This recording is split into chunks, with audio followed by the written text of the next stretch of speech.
Hello friends, welcome to my YouTube channel biology 2.0। आज हम पढ़ने वाले हैं सेल डिवीजन का सेकंड पार्ट, यानी कि सेल डिवीजन। तो कल हमने इंटरफेज अवस्था के बारे में पढ़ा था कि एक कोशिका होती है जो विभाजन करने से पूर्व क्या क्या तैयारियां करती है। इसके बारे में हम लोग कल पढ़ चुके हैं इंटरफेज अवस्था के अंदर। लेकिन आज हम इसका सेकंड पार्ट पढ़ेंगे। ये तो हमारा कोशिका विभाजन का फर्स्ट पार्ट था, यानी कि इसमें कोशिका क्या करती है, तैयारी करती है विभाजित होने की। और जो सेकंड पार्ट है हमारा वो सेल डिवीजन है।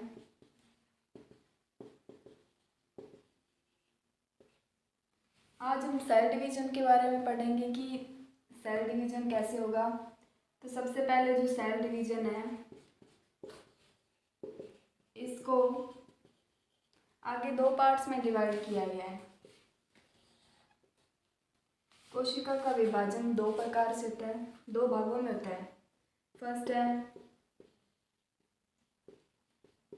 केंद्रक विभाजन,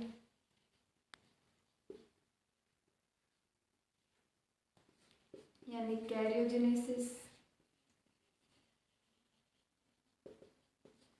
सेकंड है कोशिका द्रव्य विभाजन,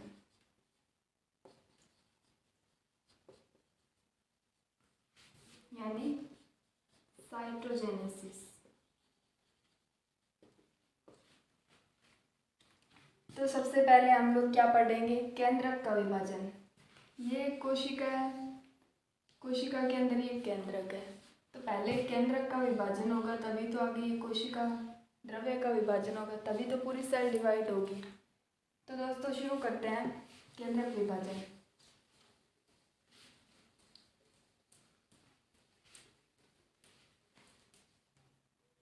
सबसे पहला पॉइंट है केंद्रक विभाजन। तो जो हमारा केंद्रक विभाजन है ये भी चार प्रकारों से होता है, मतलब चार अवस्थाएं होती है केंद्रक विभाजन की। फर्स्ट होती है हमारी प्रोफेज या फिर पूर्वावस्था। सेकंड है हमारी मेटाफेज या फिर मध्यावस्था।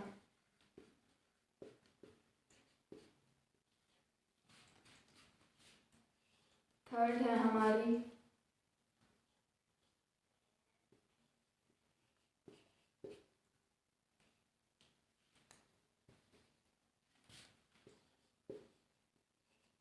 पश्चावस्था, यानी कि एनाफेज। और लास्ट है हमारी अंत्यावस्था,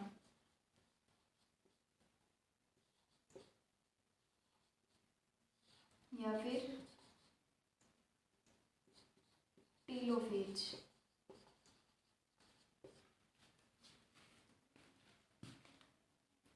ये चार अवस्थाएं होती है केंद्रक विभाजन की। लेकिन ये केंद्रक विभाजन भी दो प्रकार की अवस्थाओं से मिलकर बना होता है। अब ये तो इसकी चार उप अवस्थाएं हैं। सबसे पहले विभाजन दो प्रकार से होता है। सबसे पहले हम क्या पढ़ेंगे, फर्स्ट होता है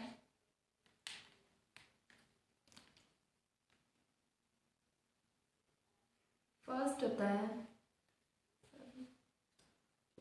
फर्स्ट होता है समसूत्री विभाजन।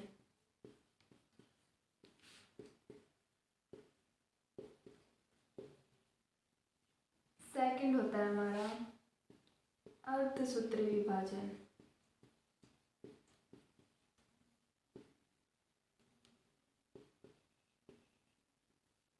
अर्धसूत्री विभाजन फर्स्ट। और थर्ड होता है हमारा अर्धसूत्री विभाजन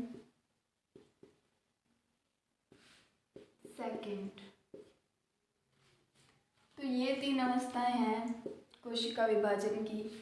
अब समसूत्री विभाजन पढ़ेंगे तो इसके अंदर की भी 4 अवस्थाएं हैं, प्रोफेज, मेटाफेज, एनाफेज, टीलोफेज। और अर्धसूत्री विभाजन पढ़ेंगे तो भी इसके अंदर यही अवस्थाएं हैं, प्रोफेज, मेटाफेज, एनाफेज, टीलोफेज। अर्धसूत्री विभाजन सेकंड भी ऐसे है, लेकिन इन तीनों में एक खास अंतर है कि जो समसूत्री विभाजन होता है ये सिर्फ कायिक कोशिकाओं में होता है।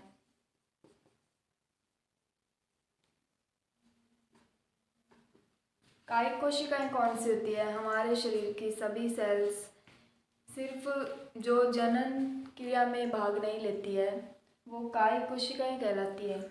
और जो अर्धसूत्री विभाजन है फर्स्ट और सेकंड, ये हमारी लैंगिक कोशिकाओं में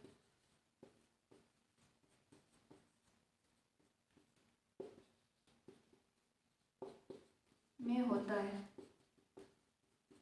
अब लैंगिक कोशिकाएं कौन सी है? जैसे टेस्टिस है, ओवरी है, इनके अंदर ये लैंगिक, ये जननांग होते हैं, इनके अंदर जो सेल्स होती है उनके अंदर क्या होता है? अर्धसूत्री विभाजन फर्स्ट और सेकंड होता है। तो आइए दोस्तों, आज हम समसूत्री विभाजन के बारे में पढ़ेंगे कि समसूत्री विभाजन क्या होता है।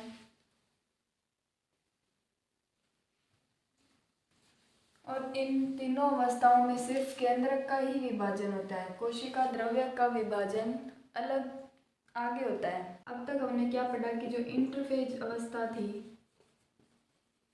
उसके अंदर क्या हुआ, एक सेल थी, सेल के केंद्र के अंदर कुछ गुणसूत्रों की फोटोकॉपीज बन गई है इस प्रकार से, पर उनका क्या है, ये सेंटर, ये जो सेंट्रोसोम है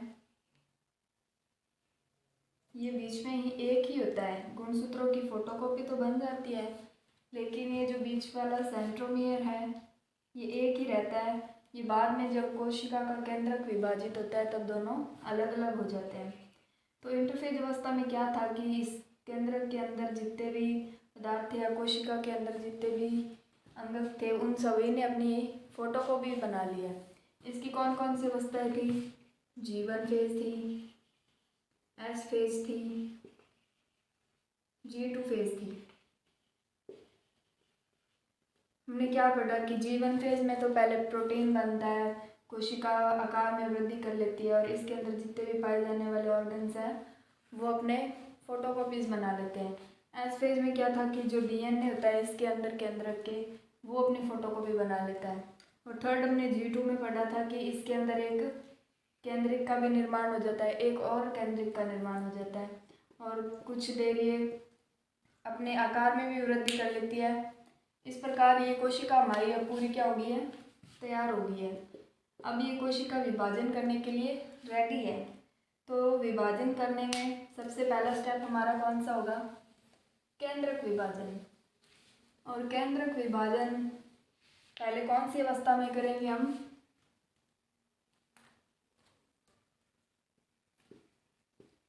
समसूत्री। सबसे पहले हम समसूत्री विभाजन में केंद्रक विभाजन पढ़ेंगे, यानी कि हम कायिक कोशिकाओं में विभाजन पढ़ रहे हैं अभी, इसलिए हम समसूत्री विभाजन करेंगे। समसूत्री विभाजन का पार्ट फर्स्ट पढ़ेंगे, प्रोफेज। प्रोफेज या फिर पूर्व अवस्था।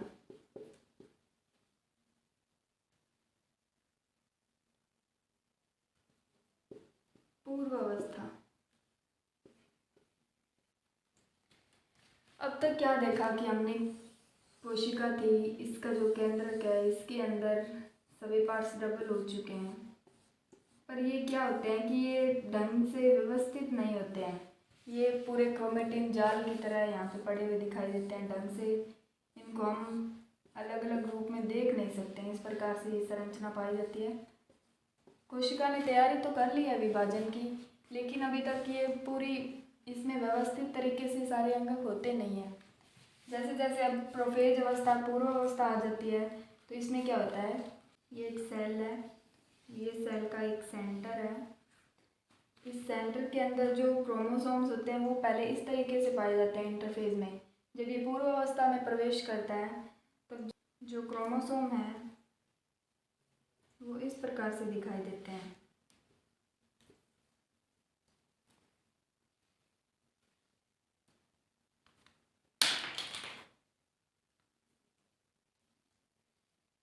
अब ये आपको मैंने अलग अलग क्यों बताए हैं, क्योंकि यहाँ पे मैंने आपको बताया था ना कि क्रोमोसोम से अपनी फ़ोटोकॉपी कर लेते हैं इस प्रकार से, पर ये इंटरफेज अवस्था में ढंग से दिखाई नहीं देते हैं। लेकिन जब ये प्रोफेज अवस्था में प्रवेश करते हैं तो इसके अंदर ये दोनों अलग अलग दिखाई देने लग जाते हैं। ये हमारा पुराना गुणसूत्र था, इससे इस गुणसूत्र की नई कॉपी बनी है, वो अभी इसी से जुड़ी हुई है, पर ये इस प्रकार से व्यवस्थित तरीके से दिखाई देने लग जाते हैं। और इस अवस्था में क्या होता है कि ये जो केंद्रक झिल्ली है ये भी थोड़ी थोड़ी लुप्त होने लग जाती है इस प्रकार से। और जो केंद्रिक है, केंद्रिक क्या होता है, केंद्रक के अंदर पाया जाने वाला छोटा केंद्रक होता है। अभी तक इसके कुछ कार्यों के बारे में ज़्यादा खोज नहीं हुई है, पर हाँ, लेकिन ये जो प्रोफेज अवस्था होती है इसके अंदर ये भी गायब होने लग जाता है। ये थी पूर्व अवस्था। सेकेंड अवस्था है हमारी मेटाफेज यानी कि मध्यावस्था।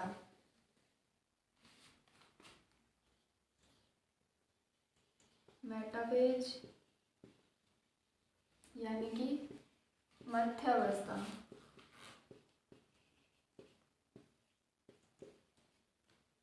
अब मेटाफेज में क्या होता है कि पहले हमारी सेल कैसी थी, पूर्व अवस्था में क्या हुआ, सेल के अंदर जो भी डीएनए है, जो भी क्रोमोसोम्स है वो स्पष्ट रूप से दिखाई देने लगे थे, है ना, इस प्रकार से।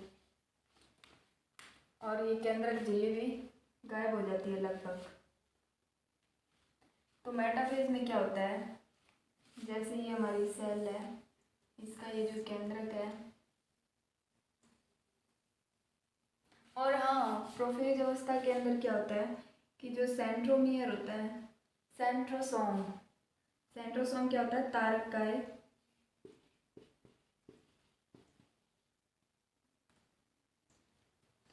तारककाय, इसके भी तरकु रेशों का निर्माण होने लग जाता है इस प्रकार से, और ये परिधि की ओर गमन करने लग जाते हैं। तो मध्यावस्था में क्या होते हैं, ये जो गुणसूत्र यहाँ पे साइडों में परिधि की ओर है, ये बाद में मध्यावस्था में आ जाते हैं। मतलब जो केंद्रक है उसके केंद्रक बिंदु पर ये सारे गुणसूत्र आकर स्थित हो जाते हैं इस प्रकार से।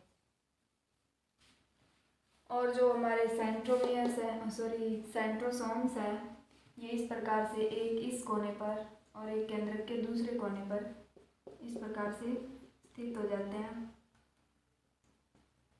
और इनमें कुछ तरकु रेशों का निर्माण हो जाता है इस प्रकार से।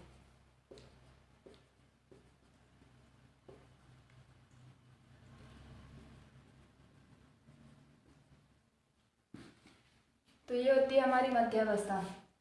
इसके बाद हमारी जो थर्ड स्टेज है वो है पश्चावस्था यानी कि एनाफेज।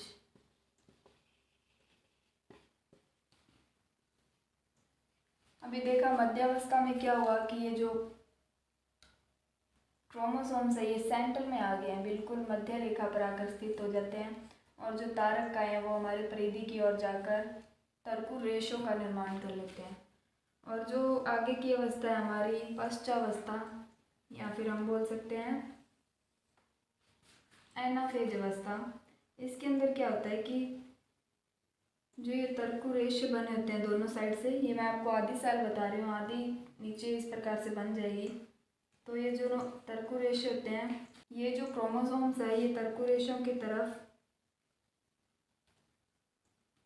इनके जो आधे आधे भाग है वो इस प्रकार से। जो मध्यावस्था होती है हमारी इसमें जो पश्चावस्था होती है हमारी, इसमें क्या होता है कि ये जो सेंट्रोसोम्स होते हैं इनके जो तरकु रेशे निर्मित होते हैं, ये गुणसूत्र को दोनों, एक गुणसूत्र के दोनों भागों को अलग करके, ये दोनों सेंट्रोमियर से चिपके हुए थे, लेकिन अब ये पश्चावस्था में क्या होते हैं, अलग हो जाते हैं। ये दो दो गुणसूत्र जुड़े हुए हैं, ये बाद में अलग हो जाते हैं तर्कु से और परिधि की ओर गमन करने लग जाते हैं। ये यहाँ से यहाँ पे और ये यहाँ से एक साइड में, यानी कि इनके बीच में अब केंद्रक में विभाजन होने लगा है। तो आगे जो हमारी लास्ट स्टेज है, ये थी हमारी एनाफेज अवस्था। इसके बाद में आती है हमारी 4th नंबर टीलोफेज, या फिर इसको बोलते हैं अंत्यावस्था। नाम से पता चल रहा है कि जो एंडिंग की स्टेज है उसको क्या बोलेंगे, टीलोफेज या अंत्यावस्था। इसमें क्या होता है कि एक पूरी शैली बना लेते हैं इस प्रकार से, और ये इसका केंद्रक। इस अवस्था में क्या होता है, जो पूर्वावस्था थी हमारी उसका जस्ट उल्टा होने लग जाता है इस अवस्था के अंदर। इसके अंदर अब ये गुणसूत्र एक साइड में आ गए हैं हमारे, इसमें भी आ गए हैं इस प्रकार से, और इनके बीच में एक नई केंद्रक झिल्ली का निर्माण हो जाता है इस प्रकार से। सभी पदार्थ, आधे पदार्थ इस दिशा में और आधे पदार्थ इस दिशा में आ जाते हैं, और लास्ट में क्या होता है, केंद्रिका का भी निर्माण पुनः हो जाता है इस केंद्रक के अंदर, और केंद्रक झिल्ली का भी पुनः निर्माण हो जाता है। यहाँ पर ये जो पीछे की अवस्था है, यहाँ पे ये बस मैंने डायग्राम में दिखाया, लेकिन ये केंद्रक झिल्ली नहीं होती है। धीरे धीरे इसमें केंद्रक झिल्ली का निर्माण हो जाता है इस प्रकार से, वो भी लास्ट में टीलोफेज अवस्था के अंदर, और इनके बीच में केंद्रक झिल्ली निर्मित होने की वजह से ये दो केंद्रक अलग अलग रूप से बन जाते हैं। अब ये तो था दोस्तों केंद्रक का विभाजन। अब ये तो सिर्फ सेंटर का विभाजन हुआ है, आगे क्या होगा, सेकंड हमारा कोशिका द्रव्य का विभाजन।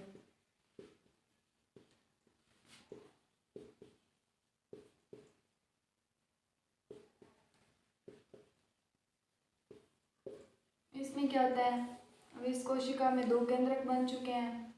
अब कोशिका द्रव्य में विभाजन कैसे होगा कि इसके अंदर एक खांच या फिर एक पटलिका का निर्माण होगा इस प्रकार से, और ये कोशिका है, वो कोशिका द्रव्य है, ये दो भागों में आगे विभाजित हो जाता है। तो ये था दोस्तों कोशिका का विभाजन कैसे होता है। ये आज हमने समसूत्री विभाजन के बारे में पढ़ा है कि समसूत्री विभाजन यानी कि कायिक कोशिकाओं में होने वाला विभाजन है। इस कायिक कोशिकाओं में विभाजन इस प्रकार से होता है, जो विभाजन होता है कायिक कोशिका में उसको हम समसूत्री विभाजन बोलते हैं। लेकिन आगे हम कल की वीडियो में पढ़ेंगे जो लैंगिक कोशिकाएं होती हैं उनके अंदर कौन सा विभाजन है, यानी कि अर्धसूत्री विभाजन फर्स्ट और सेकंड के बारे में नेक्स्ट क्लास में पढ़ेंगे। तब तक के लिए थैंक यू दोस्तों।